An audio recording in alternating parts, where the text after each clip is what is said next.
Hello, good evening, and welcome back. So, HSBC threatens account closures for customers flouting mask rules.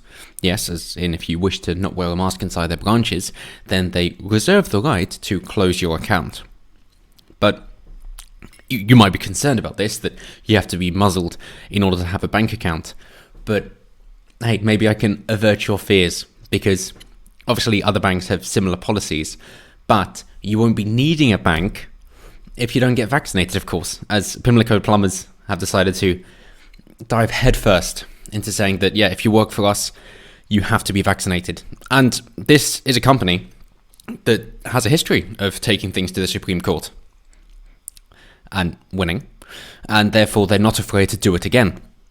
So, of course, in terms of being vaccinated, well, there is a waiting list, but their idea is, well, hey, Charlie Mullins, CEO, is saying, yep, he is going to put aside £800 million for vaccinations once they become privately available. Okay, sure. Although he thinks that it should only cost about £100 million for his staff to be vaccinated. This is all, of course, for your interest, of course. So let's jump in with HSBC first. So, HSBC is warning customers that their accounts may be closed if they refuse to wear masks in branch.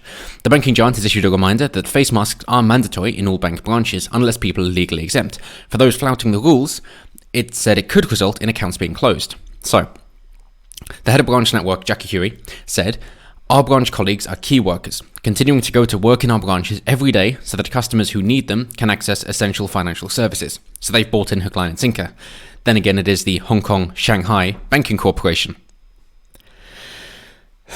Sadly, some people are failing to protect themselves, our branch colleagues and other customers, by refusing to wear a face covering inside our branches or observe social distancing. Our colleagues deserve respect and should not have to face violent or abusive behaviour. Agree, it's not the staff's fault. Don't be violent or abusive towards them. Certainly not.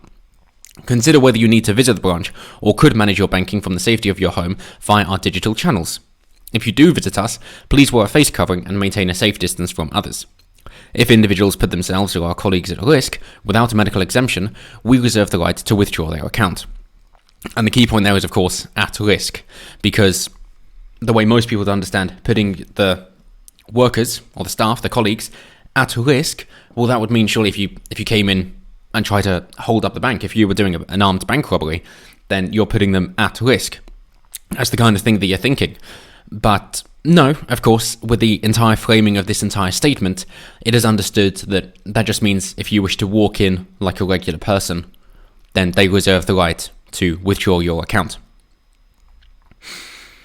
Now, of course, libertarian argument, businesses can do as they wish, in which case it might be in your best interests to cancel that account and move on to a different bank.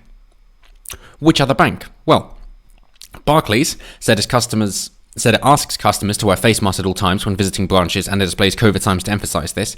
But they say, if customers become overly aggressive towards our colleagues for whatever reason, we reserve the right to close accounts, but we're not threatening to close accounts due to COVID compliance or mask wearing. Okay, so it's basically, here's just a hot button topic, and if you get aggressive over it, then we will close your account. But if you do not wish to enter without wearing the uniform we require of you, then leave. We have a dress code, essentially. Okay. Lloyds, the health and well-being of customers is a priority and it continues to follow government advice. Face coverings and social distancing is essential. Pretty cut and dry, straightforward. Nationwide, spokesperson said, the safety of our members and colleagues is paramount at what remains a difficult time for us all. So, all branches are perfectly within their rights to refuse to serve anyone not wearing a face covering unless they are medically exempt. Fair enough, following the law. Santander spokesperson said, our branch colleagues continue to work very hard to support our customers and their safety remains a priority. To help with this, we're encouraging all customers to wear a mask along with other measures to ensure social distancing and hygiene is maintained. No threats there. TSB, Carol Anderson, TSB's Director of Branch Banking, said, we take the safety of our colleagues and customers very seriously. When visiting our branches, we require all individuals, except for those exempt, to wear face coverings at all times and maintain a safe distance from others. If individuals put customer or colleagues at risk, we will take appropriate action. Again, not defining what at risk means and what is appropriate action. But that's where it finishes off. So there are some of the big banks in order to compare and contrast should you wish to move your money elsewhere.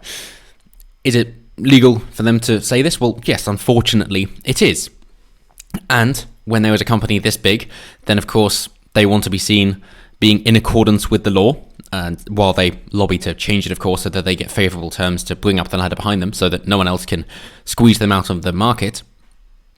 But you have no legal recourse based on not being served. If they're closing your account, then of course they will have their very expensive lawyers in order to prove that no, you are at fault. And this is the banks we're talking about here. So you're fucked. Okay? It's basically just another thing in order to disavow anyone that they don't really agree with. And especially with HSBC leading the charge, it's hardly a surprise, again, given it is Hong Kong Shanghai Banking Corporation. Emphasis on Shanghai there. It is the CCP virus after all, but we've already seen several people being cancelled and their bank accounts have been gone after. PayPal, of course, cancelling accounts with people, and then alternatives to places like Patreon, for example, Subscribestar, where Stripe cancelled the contract to act as a payment processor for them as well. So it isn't the first time. It won't be the last time. It's simply another thing they can bring into their arsenal in order to use against you if they do not like you. I've said time and time again, and I will continue to say this, that the reason for so many laws in existence is not for your protection or anything like that at all. It is simply so that you will most likely have broken the law on at least one occasion, because there are too many for you to know what is going on. And most of the time, these are not enforced, they do not care. However, if there is somebody that the ruling elite, managerial elite, whoever it may be, the ruling class, wish to take out, or reprimand, or fine, or imprison, or remove from the rest of society, they can do it because they've given themselves the powers to do so. Of course, under the auspices of protecting people, because of course they have. But a job, well, how legal is this? So, a large London plumbing firm plans to rewrite all of its workers' contracts to require them to be vaccinated against coronavirus when it is available. Pimlico Plumbers chairman, Charlie Mullins, said it was a, quote, no-brainer that workers should get the jab. If they do not want to comply with the policy, it will be decided on a case-by-case basis whether they are kept on, he said. Employment lawyers said the plan carried risks for the business. So, Mullins said he was prepared to pay for private immunisations for people at the firm, should they become available, which would be done on the company's time. Oh, so generous. Oh dear. Firm has about 350 plumbers working as contractors and about 120 employees. Mullins said the firm was not putting anyone under pressure to have the jab. However, new starters who were not immunised would not be taken on, he said. Sounds like pressure to me. And this is what we mean by de facto forced vaccinations. If there is a role for government, surely this is it, saying that you do not have to have foreign substances injected into you in order to work somewhere. Is this not somewhere that maybe the government would like to step in if they're needed? Surely this is one of their base purposes. I'm not saying that you have to enforce positive rights, but at least the negative rights, that you do. You really do. You don't have to give people things, but maybe you should stop people being harmed. Maybe. Mr. Mullins said employees approved of the policy. Well, of course, because if they don't approve, then they're let go. It's a no-brainer, he said. I've talked to people who have said, I will queue up all night to get the vaccine. Yeah, echo chambers, mate. I think it will be the norm in 5 or 6 months. To go into a bar or cinema or go on a plane, you have to have a vaccine, he added. And, unfortunately, he may be correct in this. And so, where could you go in order to get out of this? Nowhere. And maybe then you're really against it, in which case, what's the escalation then? You'd be sent to prison. Right, at which point a lot of your rights are stripped away anyway. Do you really think they won't force vaccinations on prisoners? Sounds about right. So he said, if people don't want the vaccine, let them sit at home and not have a normal life, he added. Well, why don't you let people out and about? Isn't that okay? If all your guys are vaccinated, and you're vaccinated, then surely that's fine. We can all mingle. If we get ill, that's on us. We will take the risk. and we will accept it, or we will reject that risk and then stay at home if we choose to, surely. Does choice not come into it whatsoever? Well, funnily enough, legally, companies cannot force employees to take a vaccine, said Thrive Law Managing Director Jodie Hill. They can't jab a vaccine in your arm, she said. People who refuse vaccination and are dismissed may have grounds to make a legal claim. Only may. That is very disappointing. Even if they put that requirement in a new contract, I don't think they'd get away with it, she said. Employees with more than 2 years' service could claim unfair dismissal, but this option is not open to workers and self-employed contractors. Okay. At what point should we just start repealing the civil rights as well? If you really want to go down this route of allowing businesses to do what they want to do, then actually go down that route of allowing businesses to do what they want to do. If you're just picking and choosing, and this is where the government synergize with corporations, that is the definition of fascism. We fought a war over this. We're vehemently opposed to it. We're not going to allow it to come up just because of a dry cough, all right? Broadly, people can refuse vaccination for legitimate reasons. Yep. So they've already decided if your work is essential or not, and now if your thinking is legitimate. So, such as being pregnant or breastfeeding. But it's a safe vaccine, guys. For religious reasons, which one? Which religious reason? A Christian religious reason? Is that acceptable? No. Didn't think so. Right. Islamic religious, that's okay. Right. Anything other than Christian, okay. What about satanic? No, that's not okay. All right. Fair enough. Pagan. Extra doubt on that one. Or atheist. Lack of religious belief. Because you don't want other people telling you what to do. Is that okay? No, it isn't. So, that's just bullshit. Brilliant. Okay. Love our second-class citizens, don't we? Because of disability or allergy, I'm allergic to bullshit. How's that? Or for ethical vegan reasons, if the jab contains animal products. Well, what if I believe that animals were harmed in the making of this because animals have had it tested on them, and therefore I do not wish to support that? Is that okay? No. So all of these legitimate reasons are just bullshit, yeah? Thought so. Dismissal for employees with one or more of these protected characteristics. And there we go. I hate that legal term so fucking much. How on earth are you trying to say everybody is treated equally under the law when you have protected characteristics? That is not equal. That is what? All people are equal, but some are more equal than other if they have a protected characteristic. It's bullshit, and it is just blatant and obvious, and is not called out nearly as much as it should be. Get rid of the protected characteristics. We do not care.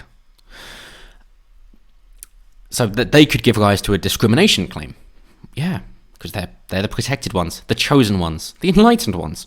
People who are hesitant about taking the vaccine for personal reasons, yeah, would not be able to claim discrimination.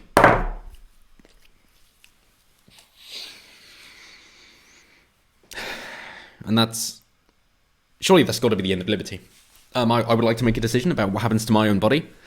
Okay, cool. Is that because you're part of a protected group and you've got groupthink going on? Or is that because you're an individual free thinker? I'm an individual free thinker. I'm afraid not then. No. So which group do I have to be a part of? Where do I get my stamps? Where do I get my papers to carry so that you're okay with this? Which group is certified that is permitted to have these exceptions? How do I get into one of these elite clubs? What is the inculcation ritual? So yeah, they can't claim discrimination, but could potentially claim unfair dismissal if they've been with a firm for 2 years or more. Of which point it would drag out for too long, that it'll be too late to really do anything about it. And yeah, they might have a later payout, but it's going to take a while for this to work through the courts, isn't it? At which point, it's a bit fucking late if somebody doesn't want to get vaccinated, and as he says, it's probably going to be the case that other companies are bringing this up. What then? Where do we move to? Or is this the last stand? Is this the hill to die on? Is it? People with strong anti-vaccination beliefs may be protected under equality law, Ms. Hill added. Yeah, good luck with that. And what kind of strong anti-vaccination beliefs? The thing is, this is so grey on purpose. It is not supposed to be black and white. It really isn't. And that is not because of, individual differences that then the judge can be more lenient or harsh, because it comes down to a human understanding another human and it's impossible to do with a robot. It is not. It is not. It is simply so that the political will of the people pulling the strings can sway back and forth in order to enforce the particular rules which they want to see happen at the time, and or in order to protect their own people. That is why it is there, without a doubt. So Mr. Mullins, again the chairman, insisted that vaccination change to contracts will be done legally, but said that he was willing to take this matter to the Supreme Court as well, if necessary. And this is the thing that's done retroactively, of course, that you put it in and you just wait for a challenge. So you don't get approval first, obviously, because it's easier to ask for forgiveness than permission. So you do it anyway. You get the people who are willing to be vaccinated in order to have as a backup for a class action lawsuit, in order to say, well, hey, this many people are okay with it and they've been fine, in which case you're in the minority and the minority is definitely bad. It's like, hang on. Minorities are bad. It all falls apart, doesn't it? Of course it does. But hey, sorry for the bad news today, but it's important that you know. And you do look out for this at every opportunity. So let me know what you guys think down below. Do you think that Charles Mullin will get away with this? Do you think other banks will follow HSBC route, just like supermarkets did following Morrison's with their COVID restrictions? Or do you think that maybe this is the final straw? Or is it just the slippery slope and there will never be a final straw? And then we'll just have to rewrite the Gulag Archipelago, talking to each other inside the gulags, asking what it was that we did that makes us responsible for where we are now. Either way, always intrigued to hear what you guys have to say. Thanks for liking, commenting, sharing, subscribing. All the good stuff really does help the channel out a lot. And as always, until next time, have a good one.